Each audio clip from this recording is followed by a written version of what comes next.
ಆತ್ಮೀಯ H16 news ಅರ್ಥಾತ್ ಹೇ Sitaram news ವೀಕ್ಷಕರೇ, ನಾನು ನಿಮ್ಮ ಎಮ್ಮೈ ಅಥವಾ ಮಲ್ಲಪ್ಪ ಜೋತಾವರ್. ನಕ್ಸಲರು ಮುಖ್ಯವಾಹಿನಿಗೆ ಬರ್ತಾ ಇದ್ದಾರೆ ಇವತ್ತು ಅಂತ ಸುದ್ದಿಗಳಿದ್ದಾವೆ. ಚಿಕ್ಕಮಗಳೂರದಲ್ಲೇ ನಿಜವಾಗಿ ಬರಬೇಕು ಅವ್ರ ಮುಖ್ಯವಾಹಿನಿಗೆ. ಜನರಿಗೆ ಅವರ ನಿಜವಾದ ಯಾವ ಸಲುವಾಗಿ ಹೋರಾಟ ಮಾಡ್ತಾ ಇದ್ದಾರೆ, ಎತ್ತಕ್ಕಾಗಿ ಹೋರಾಟ ಮಾಡ್ತಾ ಇದ್ದಾರೆ ಅನ್ನೋದು ಜನರಿಗೆ ತಿಳಿಸ್ಬೇಕಾಗ್ಯದ. ಜೊತೆಗೆ ಅವ್ರ ಬಂದೂಕನ್ನು ಬಿಡಬೇಕಾಗ್ಯದ, ಹಿಂಸಾ ಮಾರ್ಗವನ್ನು ಬಿಡಬೇಕಾಗ್ಯದ. ಎಲ್ಲ ದೃಷ್ಟಿ ಇಟ್ಟುಕೊಂಡು ಇವತ್ತೇನು ನಮ್ಮ ರಾಜ್ಯ ಸರ್ಕಾರ, ಅದರಲ್ಲೂ ಸಿದ್ದರಾಮಯ್ಯ ಸರ್ಕಾರ ಅವ್ರನ್ನ ಆಹ್ವಾನಿಸಿ ಅವರಿಗೆ ಒಂದು ನ್ಯಾಯವನ್ನು ಒದಗಿಸ್ತೀವಿ ಅನ್ನೋಂಥ ಭರವಸೆ ಕೊಟ್ಟ.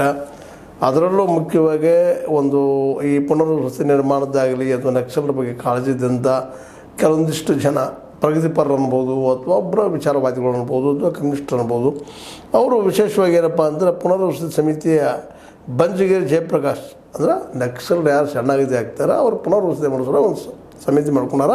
ಅದರ ಮುಖ್ಯ ಬಂಜಗೇರಿ ಜಯಪ್ರಕಾಶ್, KP ಶ್ರೀಪಾಲ್, ಪಾರ್ವತೀಶ ಮತ್ತು ಶಾಂತಿಗಾಗಿ ನಾಗರಿಕ ವೇದಿಕೆ ನೂರ್ Sridhar, KL Ashok, VS Sridhar, Nagaragere Ramesh, N Venkatesh, ತಾರಾರಾವ್ ಮತ್ತು ಸರ್ಕಾರ ಇವರೆಲ್ಲ ಕುಡ್ಕೊಂಡು ಈ ನಮ್ಮ ಕೊನೆಗೆ ಉಳಿದಂಥ ಒಂದು 8 ಜನರಲ್ಲೇ ಈಗಾಗಲೇ ಒಬ್ಬರು ಹೋಗಿಬಿಟ್ರು ಎನ್ಕೌಂಟರ್ದಲ್ಲಿ ವಿಕ್ರಮಗೌಡ.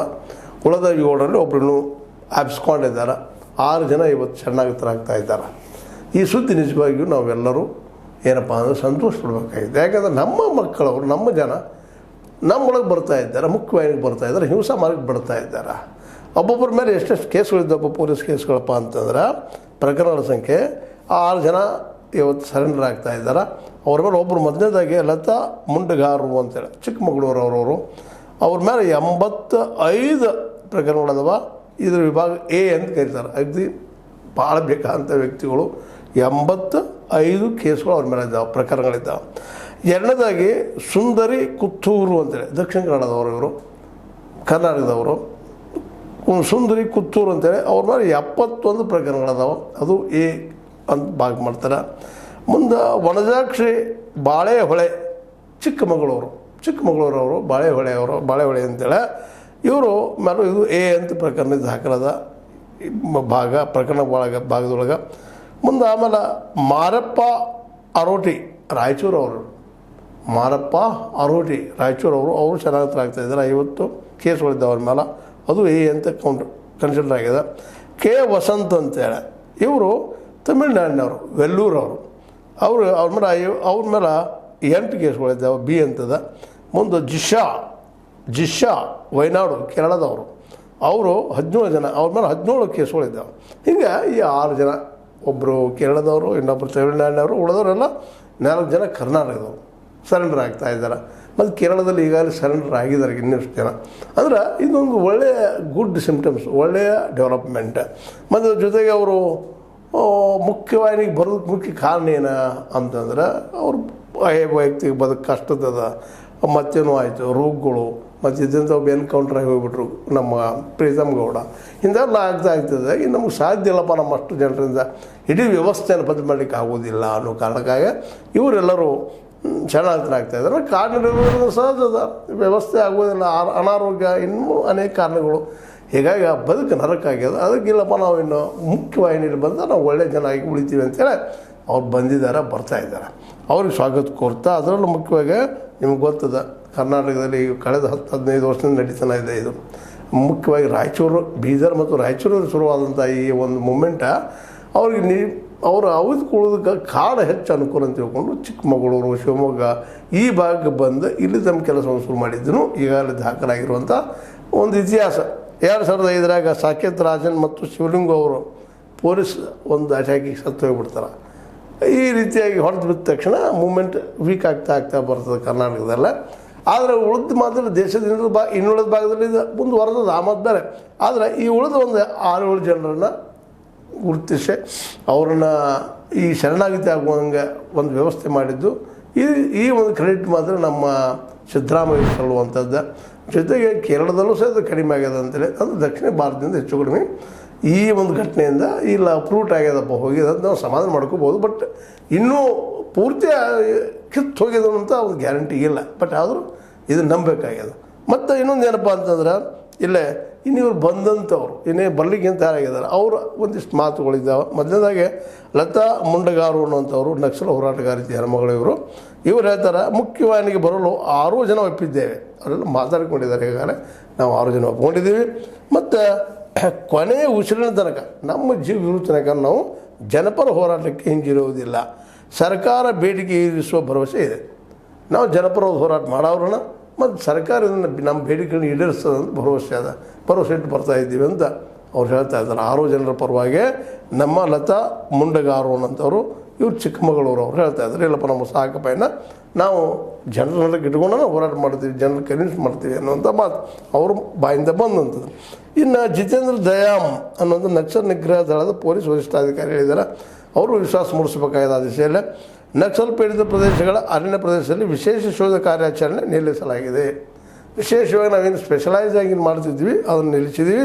ಆದರೆ ಸಾಮಾನ್ಯ ಶೋಧ ಮಾತ್ರ ರೈತ ಮುಂದುವರೆದೈತಿ ಅಂತೇಳಿ. ಅಂದರೆ ಒಟ್ಟಾರೆಯಾಗಿ ಒಂದು ಶಾಂತಿಯ ಹಾದಿ ಓಪನ್ ಆಗ್ಯದ ಅನ್ನುವಂಥದ್ದು ಸ್ಪಷ್ಟ ಆಗ್ಯದ. ಇರಲಿ, ಇದೆಲ್ಲ ಆಗಿದ್ದು ಭಾಳ ಒಳ್ಳೆಯದಾಗ್ಯದ. ಮತ್ತು ಅದ್ರ ಜೊತೆಗೆ ಇಲ್ಲಿಯ ಹಿಂದಿನ 15 ಜನ ಚೆನ್ನಾಗಿ ತಳೆದವ್ರಿಗೆ ಇನ್ನೂ ಕೆಲವೊಂದಿಷ್ಟೇನೋ ಪೂರ್ಣ ಪ್ರಮಾಣದ ಅವ್ರೇನು ಬೇಡಿಕೆ ಇಟ್ಟಿದ್ರು ಈಡೇರಿಲ್ಲ ಅನ್ನೋಂಥ ಮಾತುಗಳಿದ್ದಾವೆ. ಸರ್ಕಾರ ಈ ದಿಶೆಯಲ್ಲಿ ಒಂದಿಷ್ಟು ಮುನ್ನೆಚ್ಚರಿಕೆಯಿಂದ ಹೆಜ್ಜಿಡಬೇಕಾಗಿದೆ. ಇವ್ರಿಗೂ ಸಹಿತ ಇವರೇನು ಮಾತು ಕೊಟ್ಟಿದ್ದಾರೆ ಅವ್ರ ನ್ಯಾಯಗಳನ್ನ ಆದಷ್ಟು ನ್ಯಾಯಾಲಯದಿಂದ ಮುಕ್ತಿಗೊಳಿಸಿ ಮತ್ತು ನಮ್ಮ ಜನರಕ್ಕೆ ಅವರು ಬದುಕುವಂಥ ವ್ಯವಸ್ಥೆ ಮಾಡಬೇಕಾಗಿದೆ. ಜೊತೆಗೆ ಜನರಾದರೂ ಸಹಿತ ಇವ್ರನ್ನ ಸ್ವೀಕರಿಸಬೇಕಾಗಿದೆ ಇವತ್ತು. ಯಾಕಪ್ಪ ಅಂತಂದ್ರೆ ಇವರು ನಮ್ಮ ಸಮಸ್ಯೆಗಳಿಗೆ ಮತ್ತು ಪರಿಹಾರ ಹುಡುಕೋದಕ್ಕಾಗಿನ ಕಾಡು ಸೇರಿದಂಥ ನಮ್ಮ ನಡುವಿನ ಜನರು ನಮ್ಮವ್ರನ್ನ ಅವರು ತಪ್ಪುಗಳೇನೋ ಆಗಿದಾವೆ ಅವ್ರ ಮೇಲೆ ಅವುಗಳನ್ನ ಇಟ್ಕೊಂಡು ನಕ್ಸಲರಂದ್ರೆ ಭೀಕರರು, ಬಂಧುಗಳಾದಂಥವ್ರು, ಕೆಟ್ಟವರು ಅನ್ನುವಂಥ ಒಂದು ಪ್ರಚಾರ ಮಾಧ್ಯಮವೂ ಇಲ್ಲಿದೆ. ಆ ಪ್ರಚಾರ ಮಾಧ್ಯಮಕ್ಕೆ ಕಿವಿಗೊಡ್ಲಾರದ ಇವರು ನಮ್ಮವ್ರಪ್ಪ ಅಂತ ಜನ ಸ್ವೀಕಾರ ಮಾಡುವಂಥ ಇವತ್ತು. ಯಾಕಂದ್ರೆ ಅವ್ರು ಅಪರಾಧ ಮಾಡಿದ್ದು ಜನಪರ ಕಲ್ಯಾಣಕ್ಕಾಗಿ, ಕೆಲವೊಮ್ಮೆ ಅವ್ರ ಮೇಲೆ ಅನ್ಯಾಯ ಆದಾಗ ಪ್ರತಿಭಟನಾತ್ಮಕವಾಗಿ ಕೆಲವೊಂದಿಷ್ಟು ತಪ್ಪುಗಳು ಇವರಿಂದ ಆಗಿ ಹೋಗಿದ್ದಾವೆ. ಕೊಲೆ ಆಗಿರ್ಬೋದು, ಮತ್ತೊಂದಾಗಿರ್ಬೋದು, ನೆಕ್ಲೈಟ್ ಆ್ಯಕ್ಟಿವಿಟೀಸ್ ಆಗಿದ್ದಾವೆ, ಇಲ್ಲಂತಲ್ಲ. ಅವುಗಳನ್ನು ಈಗ ಕ್ಷಮಿಸಿ ಅವರು ಒಂದು ಹಾದಿ ಮಾಡಿಕೊಡೋದು ನಮ್ಮ ಜನರ ಒಂದು ಕರ್ತವ್ಯವೂ ಹೌದು, ಸರ್ಕಾರದ ಕರ್ತವ್ಯವೂ ಹೌದು. ಅವ್ರಿಗೊಂದಿಷ್ಟು ಭೂಮಿ ಬದುಕೂರಿಗೆ ಅನುಕೂಲ ಮಾಡಿಕೊಟ್ಟೆ ಒಂದು ಸ್ವಲ್ಪ ನೆರಳ 8 ಜನರಿಗೆ, ಈ 8 ಜನ ಹಿಂದೆ ಬಂದು 15 ಜನಕ್ಕೆ ಅಥವಾ ಇನ್ನುಳಿದ ಯಾರಿದ್ದಾರೆ ಅವ್ರನ್ನ ವಿಶ್ವಾಸ ತೆಗೆದುಕೊಂಡ ಮುಖ್ಯ ಮುಮ್ಮೆಡದಲ್ಲಿ ತಂದಿಟ್ಟಪ್ಪ ಅಂತಂದ್ರೆ ಇವರೆಲ್ಲ ವಿಚಾರವಾದಿಗಳಿದ್ದಾರೆ. ಇವರಿಂದಾಗಿ ಆದಷ್ಟು ವಾಸ್ತವದ ಜ್ಞಾನ ನಮ್ಮ ಮಕ್ಕಳಿಗೆ ಸಿಗುವಂಥ ಸಾಧ್ಯತೆಗಳಿದ್ದಾವೆ. ಮತ್ತು ಜೀವನದಲ್ಲಿ ತಪ್ಪು ಮಾಡಿದಂತ ತಿದ್ಕೋಬಾರ್ದು ಅಂತೇನಿಲ್ಲ, ಅಪರಾಧ ಮಾಡಿದಂತ ತಿದ್ಕೋಬಾರ್ದು ಅಂತೇನಲ್ಲ. ಅದು ನಮ್ಮ ನಾಗರಿಕ ವ್ಯವಸ್ಥೆಯ ಭಾಗಗಳವ.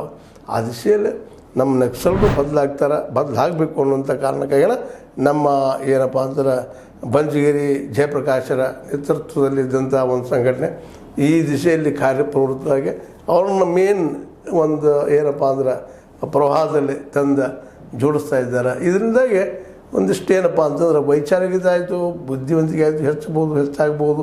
ಅದಕ್ಕಿಂತ ಮುಖ್ಯವಾಗಿ ಹಿಂಸಾ ಮಾರ್ಗಗಳಂಥವ್ರು ಒಳಗೆ ಬರೋದ್ರ ಜೊತೆಗೆ ಆ ಹಿಂಸೆ ಚಿಂತೆ ಹೋಗಿಬಿಡ್ತಂತ. ಎಲ್ಲಿವರೆಗೆ ವೀರಪ್ಪನ ಸಾಯಲಿಲ್ಲೋ ಅಲ್ಲಿವರೆಗೆ ಕಾಡಿನ ಹೋಗೋದು ಸಹಿತ ಕಷ್ಟ ಆಗ್ತಿತ್ತು. ವೀರಪ್ಪನ ಯಾವಾಗ ಬಲಿ ಆಗ್ತದೆ ಆಗ ಸಹಜವಾಗಿ ಕಾಡುಗಳು ಮುಕ್ತ ಅನ್ನೋ ಹಂಗಿತ್ತು ಪರಿಸ್ಥಿತಿ. ಹಂಗೆ ಇದು ಇವ್ರದ್ದಾದರು ಈ ನಕ್ಸಲಿಸಮ್ ಹೋಯ್ತಪ್ಪ ಅನ್ನೋ ಕಾರಣದಿಂದ ಅನೇಕ ಒಳ್ಳೆಯ ಕೆಲಸಗಳು ಆಗಕ್ಕೆ ಸಾಧ್ಯ ಇದಾವೆ. ಮತ್ತು ಈಗಾಗಲೇ ಅವ್ರು ಬೇಡಿಕೆಗಳನ್ನ ಇಟ್ಟಿದ್ದಾರೆ. ಅವರು ಕಾಡುಗಳ ಅವ್ರಿಗೆ ಭೂಮಿ ಕೊಡ್ರಿ, ನಮ್ಮ ಕಾಡು ಜನರಿಗೆ ಅಂದ್ರೆ ಆದಿವಾಸಿಗಳಿಗೆ ಮತ್ತು ಬಡ ರೈತರಿಗೆ ಭೂಮಿ ಕೊಟ್ಟು ವಸತಿ ವ್ಯವಸ್ಥೆ ಮಾಡಿ ಅಂತ ಸಿಂಪಲ್ ಬೇಡಿಕೆಗಳಿದ್ದಾವೆ. ಅದನ್ನು ಆ ದಿಶೆಯಲ್ಲಿ ಸರ್ಕಾರ ಆದರೂ ಸಹಿತ ಒಂದಿಷ್ಟು ಗಮನ ಹರಿಸಿ ಬಡವರ ಸಮಸ್ಯೆಗಳಿಗೆ ಕಿವಿಗೊಡೋ ಜೊತೆಗೆ ಪರಿಹಾರ ಮಾಡಿದರೆ ನಕ್ಸಲಿಸಮ್ ಹುಟ್ಟಲಿಕ್ಕಿಲ್ಲ. ನಕ್ಸಲಿಸಮ್ ಹುಟ್ಟಿದ್ದನ ಹೊಟ್ಟೆಗಾಗಿ, ಬಡದಾಟಕ್ಕಾಗಿ, ಸಮಾನತೆಗಾಗಿ, ಬಡ ಮತ್ತು ಶ್ರೀಮಂತರ ಮಧ್ಯದಲ್ಲಿ ಒಂದು ಸಮಾನತೆ ಬರಲಿ ಅನ್ನೋ ಕಾರಣಕ್ಕಾಗಿ, ಜಾತಿಗಳ ಕಾರಣಕ್ಕಾಗಿ ಇದೇನೋ ಬೆಳೆದದ. ಇದು ಹೋಗ್ಬೇಕಾಗಿದ್ರೆ ನಮ್ಮ ಸರ್ಕಾರ ಹೊರತೈತೆ ಎಚ್ಚರ ತೊಗೊಂಡ ಬಡ ರೈತರಿಗೆ ಭೂಮಿ ಆಯಿತು, ಮತ್ತು ನಮ್ಮ ಕಾಡು ಜನರಿಗೆ ಆದಿವಾಸಿಗಳಿಗೆ ಕಾಡಾಯಿತು, ಇಂಥ ನಿರ್ಣಯಗಳು ತೆಗೆದುಕೊಂಡ ಕಾಡು ಉಳಿಸ್ಕೋಬೇಕಾಗ್ಯದ, ಭೂಮಿ ಉಳಿಸ್ಕೋಬೇಕಾಗ್ಯದ, ಮತ್ತು ಭೂಮಿಯ ನಂಬಿ ಬದುಕುವಂಥ ರೈತರು ಬದುಕುವಂಥ ವ್ಯವಸ್ಥೆ ಮಾಡಬೇಕಾಗಿದೆ. ಅದನ್ನು ಮಾಡಿದರೆ ಮೋಸ್ಟ್ಲಿ ನಕ್ಸಲಿಸಮ್ ಪೂರ್ಣ ಪ್ರಮಾಣದಲ್ಲೇ ಕಿತ್ತು ಹೋಗ್ತದೆ ಅನ್ನೋದು ಎರಡು ಮಾತಿಲ್ಲ. ಇವತ್ತು ನಾವು ಅವ್ರು ಸ್ವಾಗತ ಮಾಡೋದು ಯಾಕಪ್ಪ ಅಂದ್ರೆ ಈ ನಮ್ಮಲ್ಲಿ ನಕ್ಸಲಿಸಮ್ ಇಲ್ಲಪ್ಪ ಅನ್ನೋ ಸಮಾಧಾನಕ್ಕೆ ಒಂದು ಎರಡನೇ ದಿನ ಮತ್ತು ಮರಳಿ ಅವ್ರು ನಕ್ಸಲರು ಆಗಬಾರದು ಅಂತೇಳಿ ನಾವು ಸಹಿತ ಅವ್ರನ್ನ ಪ್ರೀತಿಯಿಂದ ಜನರಲ್ಲಿ ಒಂದು ಮನವಿ ಏನಪ್ಪ ಅಂದ್ರೆ ಅವರು ಪ್ರೀತಿಯಿಂದ ಅವ್ರು ನೋಡಲಿ, ಅವರು ನಮ್ಮ ಜೊತೆ ಪ್ರೀತಿಯಿಂದ ಇರಲಿ, ಈ ಒಂದು ಹಿಂಸಾ ಮಾರ್ಗ ಹೋಗ್ರಿ ಅನ್ನೋದು ಈ ನೆಲೆಯಲ್ಲಿ ಮಾತಾಡಿದ ನಿಮ್ಗೆ ಲೈಕ್ ಆಗಿರ್ಬೋದು, ಲೈಕ್ ಮಾಡಿ, ಶೇರ್ ಮಾಡಿ, ಕಮೆಂಟ್ ಮಾಡಿ, ಜೊತೆಗೆ ಸಬ್ಸ್ಕ್ರೈಬ್ ಆಗೋದು ನಿಲ್ಲಿಸ್ಲಿಕ್ಕೆ ಹೋಗ್ಬೇಡ ಅಂತ ಹೇಳ್ತಾ S60 ನ್ಯೂಸ್ ಇದು ಸತ್ಯದ ಕೈಗೆ ನಡಿ ವಂದನೆಗಳು.